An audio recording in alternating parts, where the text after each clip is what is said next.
Oi, gente, lembrando que eu faço live de segunda a sexta-feira na Twitch, então pesquisa lá, react_do_lucas, que você vai achar meu perfil, me segue lá e me acompanha de segunda a sexta-feira, das 6 horas até as 9h30 da noite, beleza?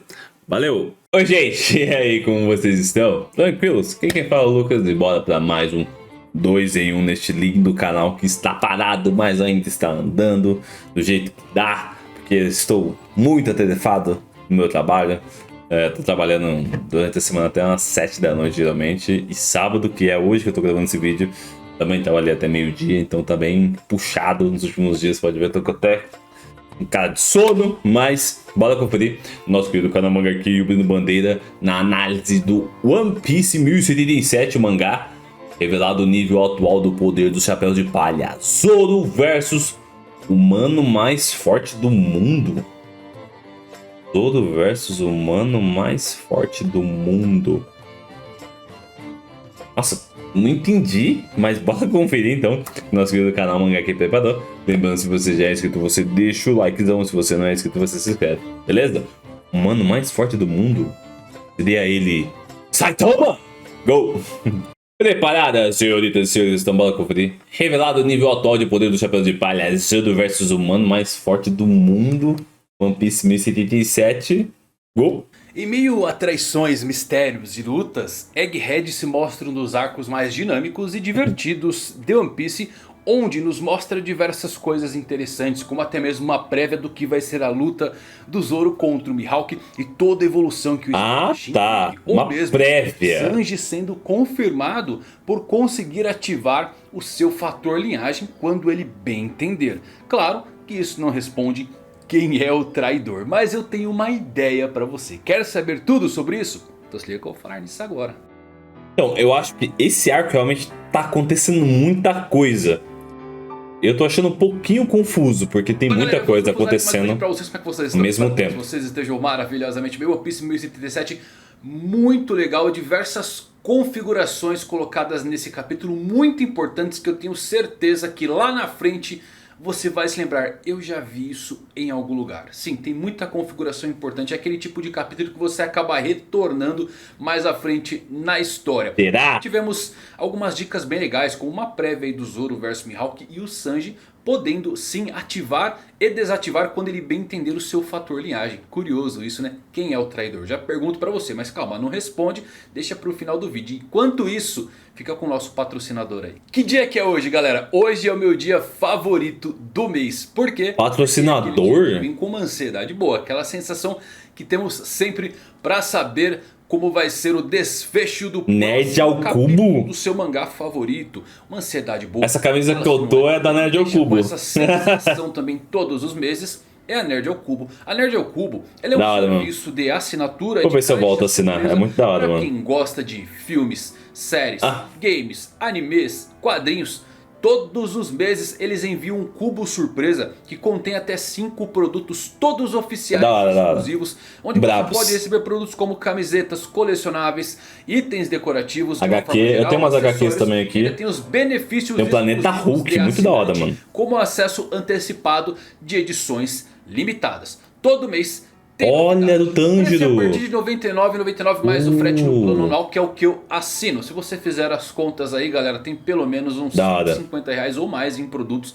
Vale muito a pena. A experiência, eu te garanto, é sensacional. Imagine receber todos os meses uma surpresa dessa diferente.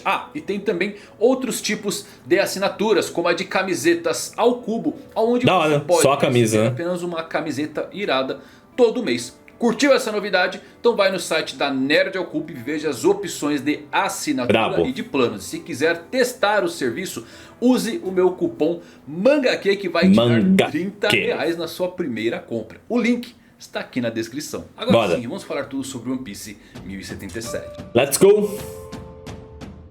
Essa capa aí, estão lutando? Então vamos lá, pior geração. Vamos começar aqui com a nossa história de capa, que tá bem interessante, né? Acaba retornando ao presente, onde Judge e Caesar acabam percebendo que o verdadeiro obstáculo na vida deles é o Dr. Vegapunk. Eu acho isso muito curioso, porque temos essas tentativas agora de matar o Dr. Vegapunk. E Oda claramente está se divertindo colocando suspeitos até mesmo fora da ilha de Red. Pior, né? O que torna ainda mais difícil de ter certeza quem é o traidor atualmente. Já o nosso capítulo começa com Sentomaru Dora Aventureira. Os trabalhadores da ilha de Egghead para escaparem imediatamente do lugar. Sentomaru conta a todos sobre o grande incidente de Ohara e como eles foram dizimados por traduzirem os poneglyphs. E por fim, Sentomaru diz que algo pior pode acontecer na ilha de Egghead. Caralho! Esse painel de Ohara parece uma verdadeira caricatura do que realmente aconteceu. Sentomaru certamente conhece apenas a versão contada pelo governo mundial. Isso acaba me lembrando muito o livro de Noland, O Mentiroso, quando comparado com a sua verdadeira história de fundo. Quando você Nolan era brabo, não era nada daquilo que estava escrito no seu livro. Vemos também o grupo de Luffy. Shaka diz a Luffy que ele tem uma ideia de onde o Stella Vegapunk pode estar. Luffy, Zoro, Lucci e Kaku ainda estão lutando contra os Serafins, usando ataques combinados, mas ainda assim limitados. Eles não estão colocando toda a sua força aqui nos golpes. Luffy no G4, Zoro usando apenas uma espada, mas mesmo assim os Serafins se levantam sem nenhum dano após os golpes, quase como o Kaido, como diz o Luffy. A cena do Zoro superando o S-Hawk na espada eu acho notória. O S-Hawk ele cortou a montanha de Amazon Lily e até usa uma cópia de Yoru, a espada do próprio Mihawk, mas parece que não tem a técnica aperfeiçoada do maior espadachim do mundo. E se ele não fosse coreano aqui, ele teria sido derrotado com esse movimento do Zoro. É legal essa cena para um efeito comparativo do primeiro duelo entre o Zoro e o Mihawk. Lá no Baratie, o Zoro ele foi com tudo e acabou derrotado. E aqui ele nem se esforça e faz um movimento devastador para qualquer inimigo. Não à toa o Zoro depois de Oden foi o único que conseguiu deixar uma marca que viraria uma cicatriz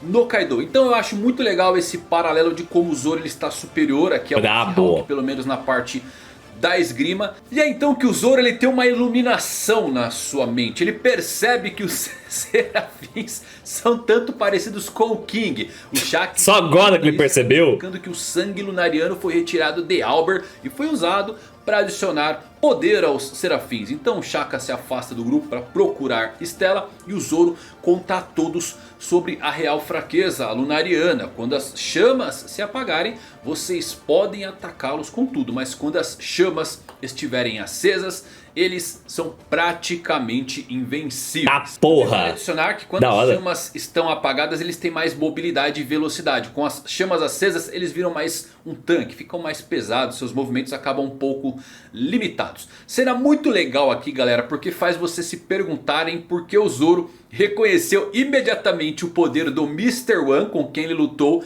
há muito tempo, mas não conseguiu reconhecer as características. Porque ele é lerdo. Ele lutou há, sei lá, uma semana. Bom, no mundo de One Piece, convenhamos, transformar o seu corpo em ferro, em lâminas, é muito mais raro do que ter uma morfologia corporal esquisita. Esta é a segunda pessoa de ferro que o Zoro acaba encontrando, mas o número de pessoas aladas que ele já veio a conhecer é justamente superior, graças aí a Skypiea. Quando para o grupo da Nami, onde o Edson é quase destruído por S-Shark e Oda confundindo várias coisas de quem é o traidor. Bom, a Nami usa os Zeus para atacar S-Shark com seu trovão do Imperador, mas o Zero consegue se levantar após esse ataque destrutivo. Zeus ativo, galera, pra mim é um indicativo de que a Big Mom ainda está viva. É verdade, né? Ver é um fragmento da sua alma continuando a existir se ela estivesse morta. E eu gosto de comparar muito aqui com a cena da Madre Carmel e o seu sol criado lá em Elbaf, chamado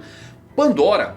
Não vemos Pandora nos dias áureos de Big Mom, então ele deve ter sumido após a morte de Carmel. Bom, esse ataque da Nami é muito poderoso. Imaginem ela com a fruta do Enel, como Oda disse lá em um SBS. Caralho, ia ser foda. A fruta perfeita para ela. Mas mesmo sem o fruto, ela ainda tem o seu fiel guardião. E eu não falo de Zeus, porque de repente Surge Sanji Perna Negra, a lenda do S-Shark. Ele vai lutar contra o jovem Jinbe pela afronta contra uma dama. Grande detalhe aqui, hein, meus amigos.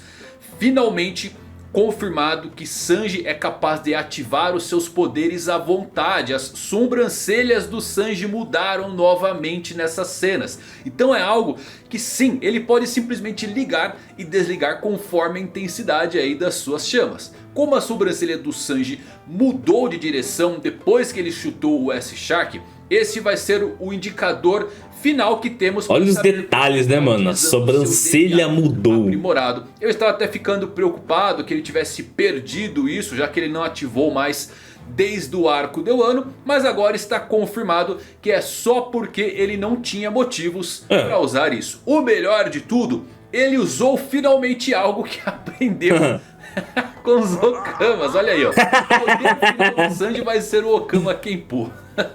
Agora vemos o grupo de Usopp. Lilith usa sua arma de bolha em S-Snake porque suas bolhas contêm a energia do mar, como Kairos aqui. Então as bolhas podem enfraquecer S-Snake se tocá-la. Olha, as bolhas com propriedades de pedra do mar são novas e são bem grandes, né? E essas coisas diferente também, né? Virando a maré em uma guerra envolvendo usuários de Akuma no Mi. E faz dos MK3 apelões que usam esse poder uma força a ser reconhecida. Quase certamente, galera, também temos pirobloína pura aqui. Já ouviu a palavra? A famosa pirobloína. Eu adoro esse elemento. Pra quem não se lembra, pirobloína existe, tá bom? É um elemento que é expelido de vulcões marinhos em direção aos céus. E é graças à sua composição que as nuvens como de Skypiea existem. Ganfal nos conta pirobloína. E a pirobloína também é usado na confecção do Kairos aqui. Então temos aqui, galera, a forma mais pura desse elemento sendo utilizado em forma de bolha. Muito legal. Frank segura uma bolha dessas e usa para prender essa Snake no chão.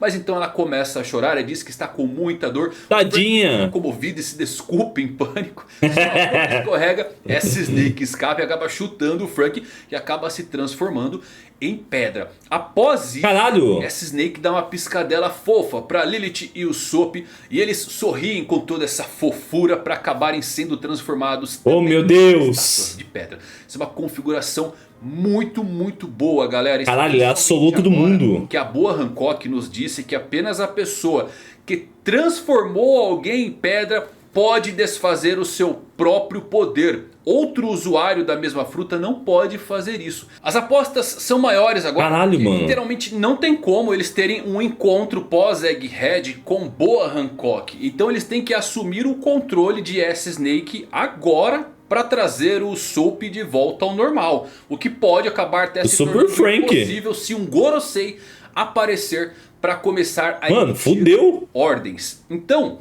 eu acho que o Usopp sendo feito de pedra agora significa também que os chapéus de palha provavelmente não podem mais simplesmente escaparem da ilha. Eles têm que recuperar o controle dos serafins para trazê-lo de volta, porque é uma necessidade atual. Caralho, fudeu muito, mano. Ele apenas fez uma luta total surgir ao invés de uma fuga milagrosa, o que eu acho muito mais interessante. Porém, confesso que também seria muito legal se o Gorosei Saturno oferecesse ao Luffy para ir com ele em Mary Joyce e encontrar uma certa pessoa aí, Ismama.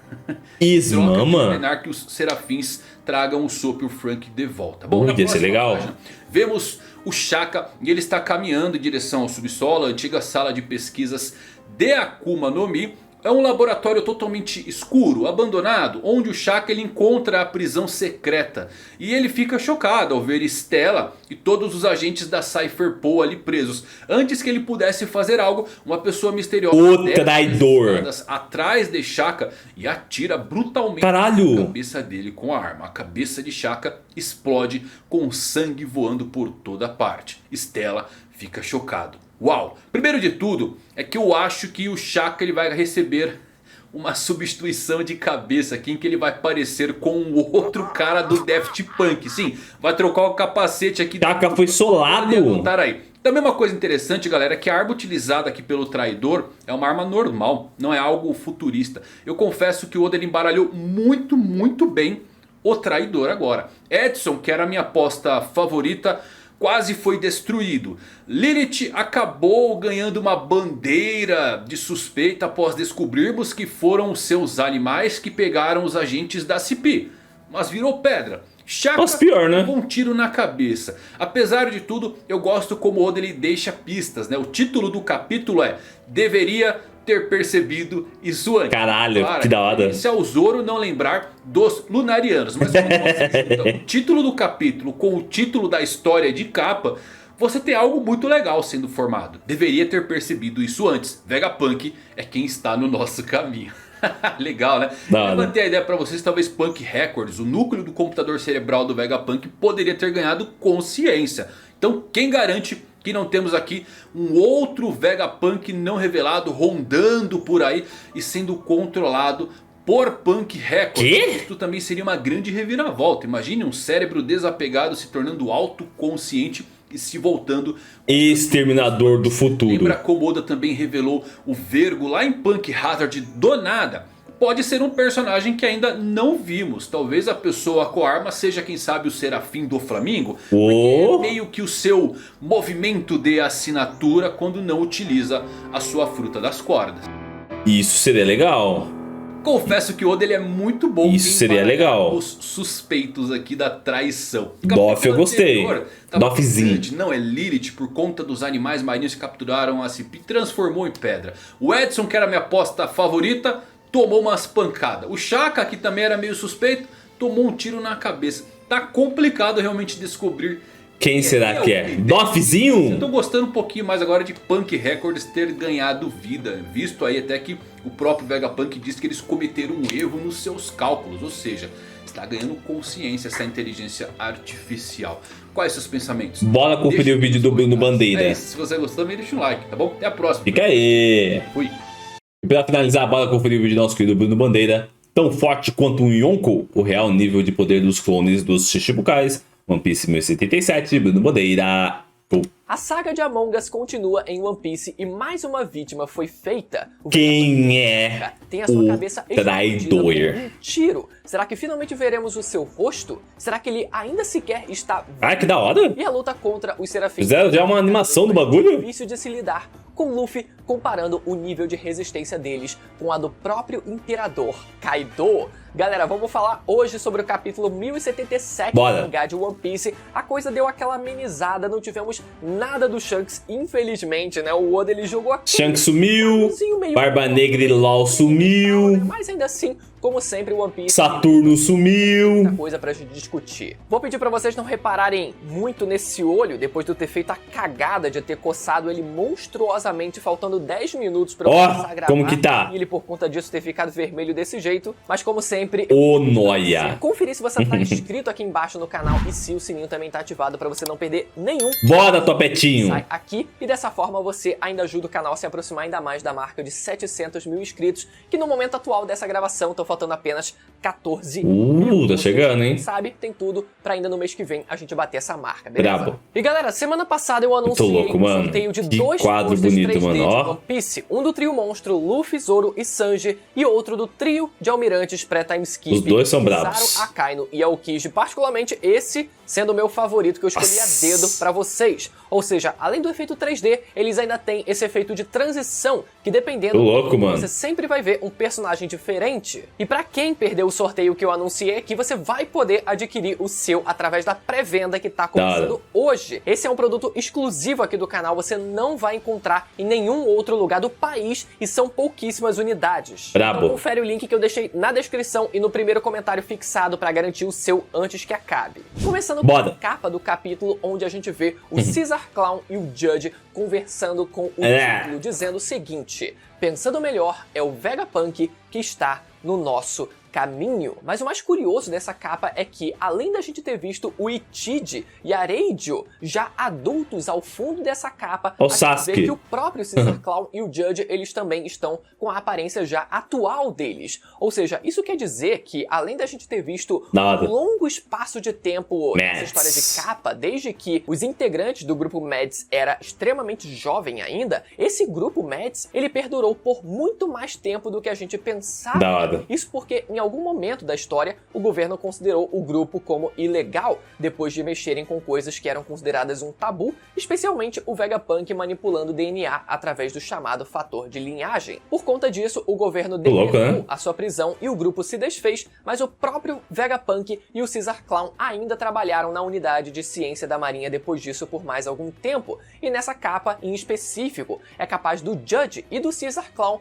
terem tentado ferrar com o Vegapunk, culminando na tentativa de prisão dele por parte do governo, né? Será? Tendo essa lacuna, mas evidenciando como até pouquíssimo tempo atrás esse grupo ainda existia, quem sabe até os últimos 10 anos, quem sabe até os últimos 5 anos. Mas adentrando no capítulo de fato, vemos o Sentomaru, mais uma vez, a lenda, não conseguir fazer absolutamente nada, mas avisando aos pesquisadores para eles saírem da ilha. Ele explica o que aconteceu na ilha de Ohara depois que os historiadores eles decidiram começar a pesquisar sobre coisas que eles não deveriam, de acordo com a perspectiva do governo, que não eram de interesse do governo, e por conta disso, a ilha foi completamente dizimada do mapa. Que bonitinha! E a mesma coisa estaria acontecendo aqui por conta das ações do Vegapunk em começar a desenvolver ciência que, bom, passasse do limite aceitável pelo governo e que colocasse até mesmo... Será que vai dar merda igual em Ohara? Em relação à sua própria segurança. Bom que não tem muita gente, né? A segurança da sua própria existência como instituição. Então, naturalmente, o governo decidiu eliminar também o Vegapunk, e algo ainda mais grandioso, algo ainda pior estaria para acontecer com a ilha de Egghead também. O que dá um hype interessante, né? Pra gente ver um cenário ainda pior, ainda maior do que a gente viu também na ilha de Ohara, principalmente com a atuação direta. Só se foi o que fizeram naquela ilha lá que o Sabo tava. Se é que ele não já está atuando dentro da Zimou a ilha, filho. A gente vem teorizando aqui. Em seguida, vamos para o quarto andar da ilha, onde vemos o Luffy e o Lute lutando contra o Serafim do Kuma. O Luffy no seu Gear Form, enquanto o Lute usa a sua forma híbrida, mas ambos sem usar as suas formas despertadas. Só que o Kuma, o Serafim do Kuma, consegue repelir todos os ataques dele com as suas patas, no caso usando a fruta da patinha. E é muito curioso como o poder dessa fruta é roubado. Mano, muito apelão, velho. Muito apelão. Com o poder do Haki do Armamento avançado, onde você também consegue se proteger usando mas ele repele uma barreira nas suas mãos, usando uma espécie de barreira no seu corpo. Ele repele, isso que é o foda. Dos ataques. Ou seja, caso o Serafim do Kuma ou caso o próprio Kuma original também pudesse usar o armamento, e ele pode, aí já era. Não sabe se ele usa de fato, mas ele unindo o poder da fruta da patinha, o poder de repelir com a fruta da patinha, unindo também com o armamento avançado, seria uma defesa muito difícil absoluta de ser quebrada. Mas por enquanto, a única coisa que a gente vê sendo usada é a fruta da patinha contra o Luffy e o Lute, que já estão sendo o suficiente para conseguir parar os seus ataques, mesmo ataques hackeados como os golpes do Gear 4. Junto a isso, vemos também o Zoro e o Kako lutando contra o Serafim do Mihawk, onde o Kako usa os seus ranqueacos para tentar golpear o Serafim do Mihawk, enquanto o Zoro usa o seu Shishi Sonson. Shishi? Surte efeito mesmo pegando em cheio. Mesmo golpe, inclusive, que ele usou também no que muito louco, mano. Também não teve efeito algum. Só que tanto o Serafim do Mihawk quanto o Serafim do Kuma aparentam estar 100% de boa. Caralho! Eles são robôs, então eles até podem disfarçar ou não sentir a dor propriamente dita, e isso dá uma certa vantagem a eles. Apelões da porra, né?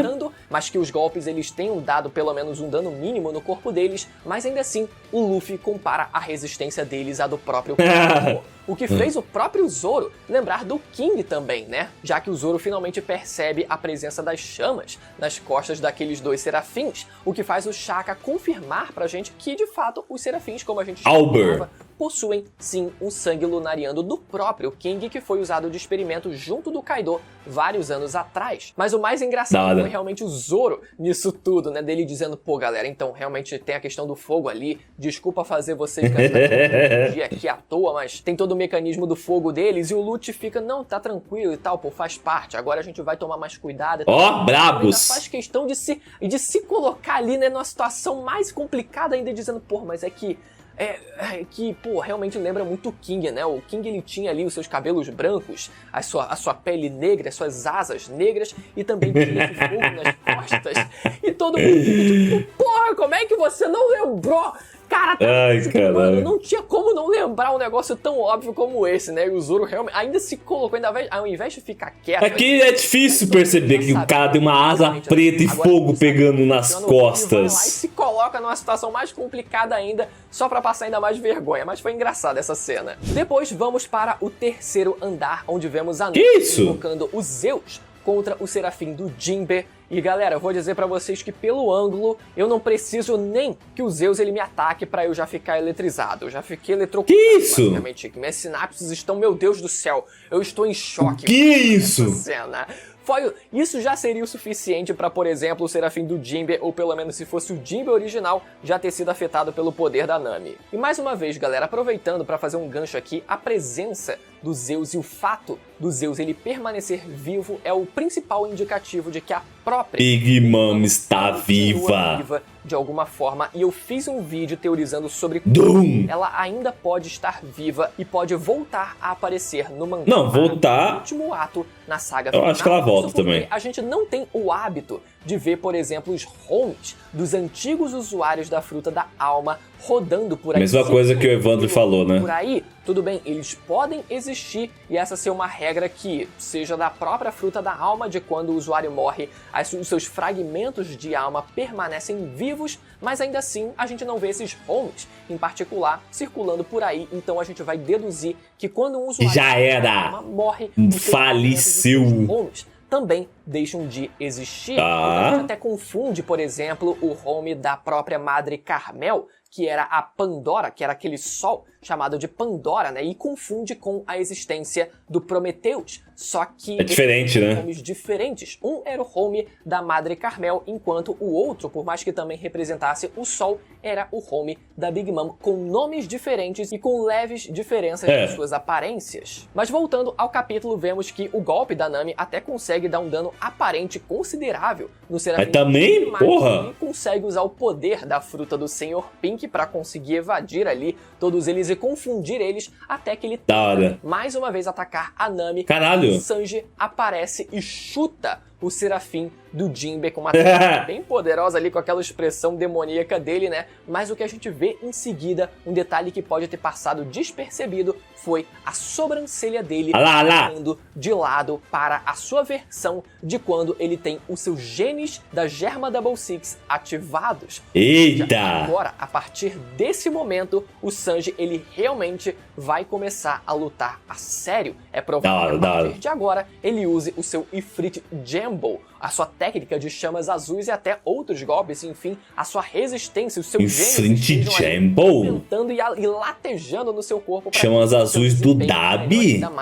Depois vamos para o prédio C, ainda no terceiro andar, onde vemos o Vegapunk da Lilith usando o canhão de bolhas contra o Serafim da Hancock. E o mais curioso é que essas bolhas, elas funcionam, elas conseguem abater parcialmente e momentaneamente a Hancock pelo fato delas serem feitas de Green Blood. Um mecanismo muito interessante, né? Que faz a gente pensar que talvez essas bolhas, ou pelo menos a água... A carinha dela! Essas bolhas da água do mar, que tem as propriedades do próprio Kairoseki. Mas ao mesmo tempo a gente precisa lembrar que o Oda ele já esclareceu que qualquer tipo de água, independente de ser água salgada ou água doce, elas fazem efeito em usuários de Akuma no Mi, independente disso. Então apesar da possibilidade, então não dá pra tomar banho, usado água do mar para assim conseguir afetar os usuários de Akuma no Mi, mesmo usuários de Akuma no Mi artificiais, como a gente vê o Serafim da Hancock sofre, né? É importante lembrar que qualquer tipo de água também afeta os usuários de Akuma no Mi. Então, como é que será que ele fez exatamente esse mecanismo de bolhas? De qualquer forma, a arma de bolhas só funciona momentaneamente e vemos a usando o perfume Fêmuro no Frank pela metade. Olha só, ele não foi... Pela metade? Ele só tá transformado pela metade em pedra, então é possível que ele continue a lutar, mas o mesmo não acontece com... Ai, que bonitinha! Lilith, completamente transformados em pedra pelo poder da Mero Mero no Mi. Mais uma vez a gente vê o semblante deles ali, não com a língua de fora, não com aquele aparente desejo carnal, mas sim só como uma expressão de fofuda. Meu Deus, eu estou apaixonado por tanta fofura, o que dá uma suavizada no que a gente já conversou aqui da polêmica em relação a Mini Hancock. E por fim, a gente vai para o subterrâneo da ilha de Egghead, onde vemos o Vegapunk de Shaka Shaka se chocando, olha só que louco, né? Shaka se choca ao ver que os agentes do governo estavam presos ali durante todo aquele tempo, que é uma surpresa ele ter ficado tão surpreso, convenhamos, mas ele vê também o Vegapunk preso e vai até ele tentar ajudar. Mas naquele momento tem um diálogo muito interessante que dá um gatilho muito bom, literalmente um gatilho, onde vemos o Vegapunk original perguntando com quem você veio. O fato do Vegapunk original ter visto uma segunda presença junto com o Shaka. E na página seguinte, vemos o Shaka levando um tiro e tendo a sua cabeça completamente explodida e saindo uma porrada, jorrando uma porrada de sangue. Agora, galera, é muito provável que a partir desse pesado, né? Finalmente o rosto do Shaka, né? Vai ser uma revelação interessante, independente de como vai ser exatamente o rosto dele, mas a grande pergunta é se o Shaka ele continua vivo depois daquilo.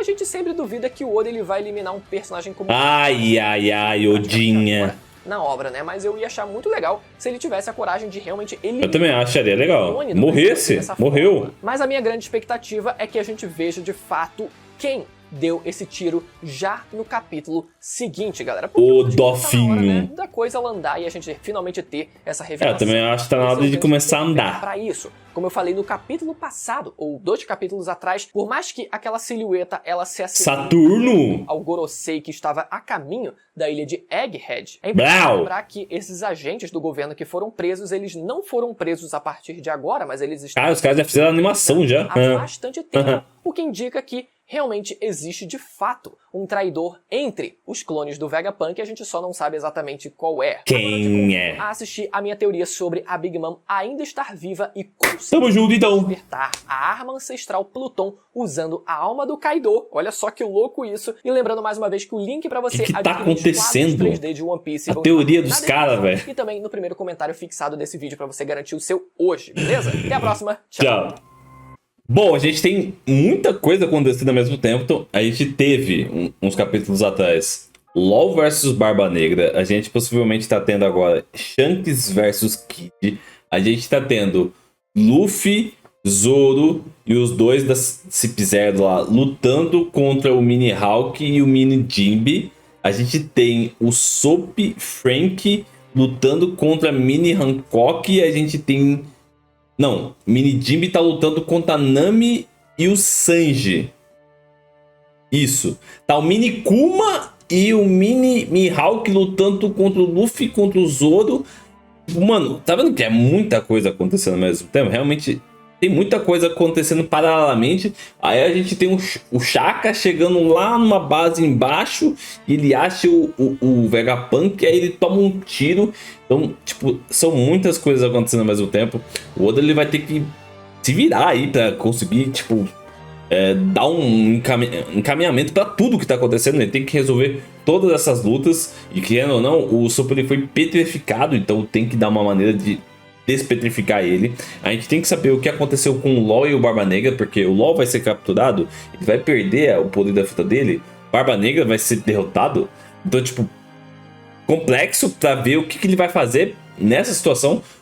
A do Shanks eu acho que é mais fácil, muito provavelmente o Shanks vai derrotar o Kid, mas o que o Kid vai fazer perante isso? Porque, querendo ou não, a gente meio que subentendeu que o Kid, o LOL e o Luffy chegariam juntos a Left Tail, então ele não vai conseguir chegar. Então qual foi o propósito dele indo pra... Fala? Caramba, esqueci o nome da ilha agora, Elbaf.